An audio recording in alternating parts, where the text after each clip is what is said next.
សូមគោរពនិងជំរាបសួរជនរួមជាតិទាំងក្រៅនិងក្នុងប្រទេសខ្ញុំបាទពលបាលឯកគង់សុជានៅវរៈ281កងពលលេខ128ខ្ញុំរស់នៅភូមិអន្តរជាតិខេត្តបាត់ដំបងឥឡូវមកប្រចាំការនៅខេត្តព្រះវិហារទិវមុំ3នៅលើភ្នំ507ខ្ញុំមានម្ដាយមានជំងឺប្រចាំកាយអារីម៉ូស្បូនដំណាក់កាលទី3ឥឡូវប៉ារបស់ខ្ញុំបានយកគាត់ទៅព្យាបាលនៅភ្នំពេញហើយនៅពេទ្យរុស្ស៊ីដំបងថាទៅពេទ្យលួងម៉ែដល់ពេលទៅហ្នឹងគេថាក្រេពេញមិនមែនក្រេសម្រាប់ទេដល់ពេលហើយគាត់ឲ្យទៅពេទ្យរុស្ស៊ីឥឡូវគាត់កំពុងតែខ្វះឈាមគាត់ត្រូវការឈាមពីកំប្លោក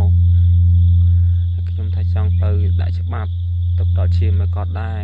តែលោកបញ្ជាការមិនអនុញ្ញាតច្បាប់ឲ្យខ្ញុំទេគាត់ថាចាំដល់កន្លះខែទៀតចឹងហើយខ្ញុំមានតែសំណពរឲ្យបងប្អូនជួយ share វីដេអូនេះផងក្រែងបានទៅដល់សប្បុរសជនដែលគាត់មានចិត្តមេត្តាធម៌ជួយផ្ដល់ឈាមឲ្យម្ដាយខ្ញុំដែលកំពុងត្រូវការឈាមសម្រាប់ព្យាបាលនៅមន្ទីរពេទ្យរុស្ស៊ីគាត់ឈ្មោះសុកកំហុនម្ដាយរបស់ខ្ញុំសូមថាបងប្អូននឹងជួយ share វីដេអូនេះទាំងអស់គ្នាផងយើងដឹងហើយថាសង្គមរាល់ថ្ងៃនេះបាទបើរឿងមិនមានប្រយោជន៍គឺគេចូលចិត្ត share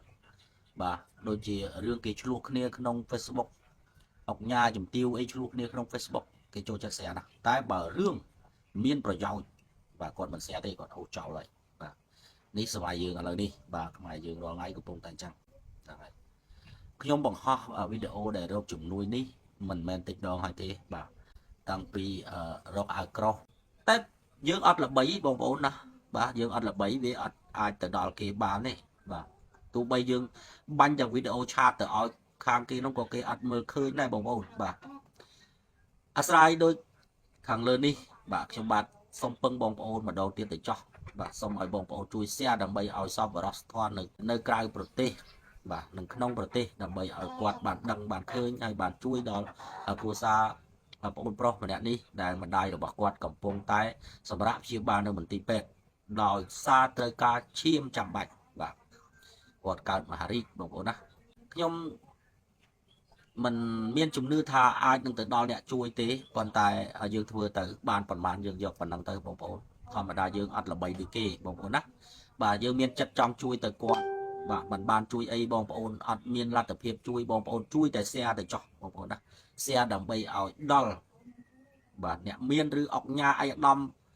លោកជំទាវដែលគាត់មានលុយហើយគាត់